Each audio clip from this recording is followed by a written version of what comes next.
都去了，那房子那垮起那么大个洞了，是你那挖片漏水啊？肯定是网头漏水，没来得及整了。这啷么整呢？那不习惯那么整了，懒去整的了，翻着以后都是个手锤的，那我们打个洞开就可惜了。那没法了。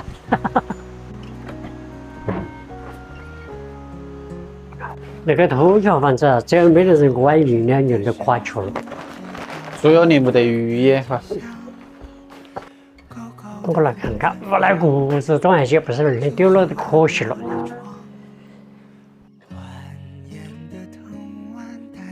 这个有好多年了吧？也起码是10几年了哦。哦，可能现在也吃也不好吃了。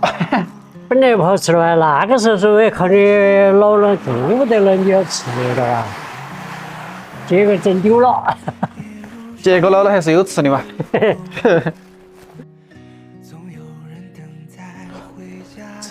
这2口带回鸡子要喂好久啊？那本来是喂好久啊，也不能吃了，只能喂鸡子了。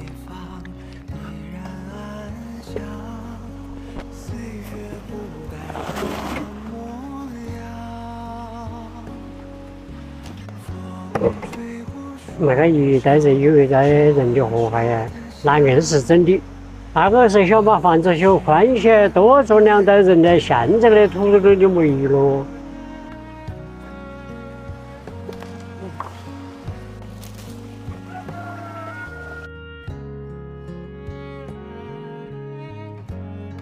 这个也是我们那边的一种白瓜，我们以前喊的家当香，口感吃起也非常好吃。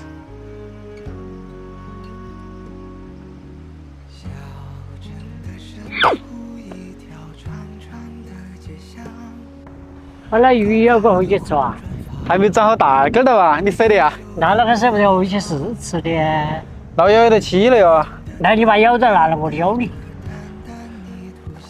给它撒把它兜过来。这鱼有点精灵了。它再精灵还是没得人精灵。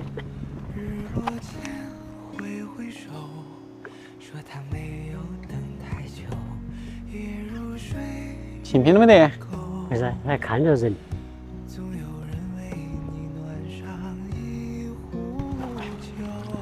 哎，你好像咬了一个呀？是啥子？是几颗嘛？你的鱼？哎，大草鱼没咬到，有2个小家伙。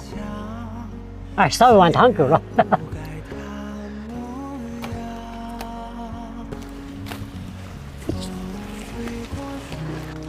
这个鸟是那么长了那么久，好像没成熟一样哎，还多嫩。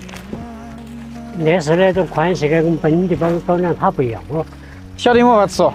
是肯定我说。那个山上还是好啊，过两天就绿不了。那么快吗？你看嘛，那哎。哪还只有我多？人家早点，我把你带去去讲嘛。嘿，可以啊。